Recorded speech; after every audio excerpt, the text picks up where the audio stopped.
Enough is enough. এখন এই সরকারকে আমি এক মুহূর্ত দেখতে চাই না। আগামীকাল থেকে এইবার যেন আমরা না শুনি যে ঈদের পরে আন্দোলন হবে, আর কোনো দিন তারিখ আমরা চাই না। আমরা প্রতিনিয়ত প্রতি মুহূর্ত রাজপথে থেকে হাসিনার পতন অবশ্যম্ভাবিত। যে শেখ হাসিনার এত অধপতন হবে আমি ভাবিনি। আওয়ামী লীগকে শেখ হাসিনা এখন একটা মরা লাশে পরিণত করেছে। চারিদিকে দুর্গন্ধ। ওই যে লাশ ৮০ টুকরা লাশ হয়েছে না, নর্দমায় পাওয়া যাচ্ছে। এখন আওয়ামী লীগেরও হয়েছে এই অবস্থা আর কি। এত দুর্গন্ধ ছড়াচ্ছে, এটাকে কত দ্রুত কবর দিতে পারবেন, তা না হলে এই জাতি এই দুর্গন্ধ নিয়ে আমাদের বাঁচতে হবে।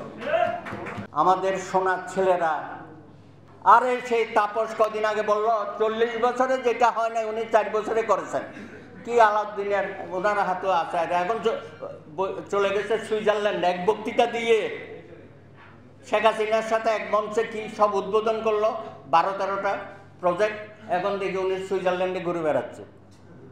মানে আমাদেরকে তিলোত্তমা নগরী উপহার দেওয়ার কথা বলে নিজেই এখন তিলোত্তমা শহরে ঘুরে বেড়ায়। কি যে একটা অবস্থা, এদের কথাবার্তা মানে আর সহ্য করা যায় না। দেশের সামগ্রিক পরিস্থিতি যদি আমরা বলি,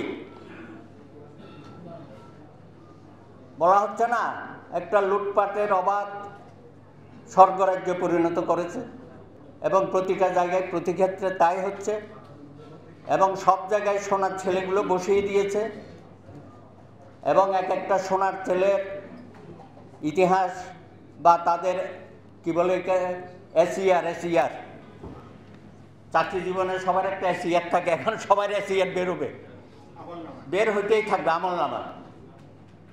তো এখন কোনটা ধরে কোনটার কথা বলবেন বা কোনটা বাদ দেবেন? আমি বলেছিলাম বিচার বিভাগের অবস্থা। বাংলাদেশের একজন চিফ জাস্টিস ষোড়শ সংশোধনীকে বাতিল ঘোষণা করায় একটা সিটিং চিফ জাস্টিস তাকে দেশে থাকতে দেয় নাই। এই আইনশৃঙ্খলা বাহিনীর লোকজন কিন্তু এখানে এরাও যুক্ত আছে।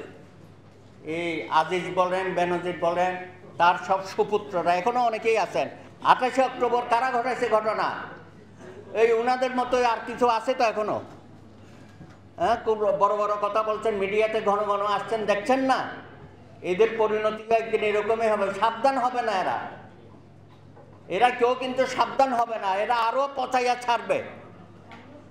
এই সরকারকে আরো পচানোর জন্য চারিদিকে যে ব্যবস্থা উনি করে গেছেন বা করে যাচ্ছেন অনবরতভাবে, উনাকে থামানো যাচ্ছে না। সুতরাং আজকে নাগরিকের প্রতিষ্ঠা বার্ষিকীতে আমরা বলতে চাই, এনাফ ইজ এনাফ। এখন এই সরকারকে আমি এক মুহূর্ত দেখতে চাই না। এত ইস্যু আমাদের হাতে তুলে দিচ্ছে। আজ ইস্যু নিয়েও দেশে একটা গণ আন্দোলন হতে পারে, বেনজির ইস্যু নিয়েও একটা গণ আন্দোলন হতে পারে, কিন্তু আমরা কোনো ইস্যু কাজে লাগাতে পারছি না। এটা আমাদের ব্যর্থতা, জনগণের কোনো ব্যর্থতা নাই। জনগণের যা বলার ৭ই জানুয়ারি বলে দিয়েছে। জনগণের যা বলার আমাদের উপজেলা নির্বাচনে, স্থানীয় সরকার নির্বাচনে বলে দিয়েছে। তারপরও আমরা অপেক্ষা করছি কিসের জন্য? ওহী নাযিল হবে না, আমাদের কাজটা আমাদের করতে হবে।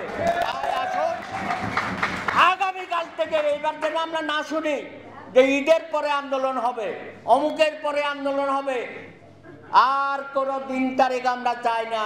আমরা প্রতিনিয়ত প্রতি মুহূর্ত রাজপথে থেকে হাসিনার পতন অবশ্যম্ভাবিত।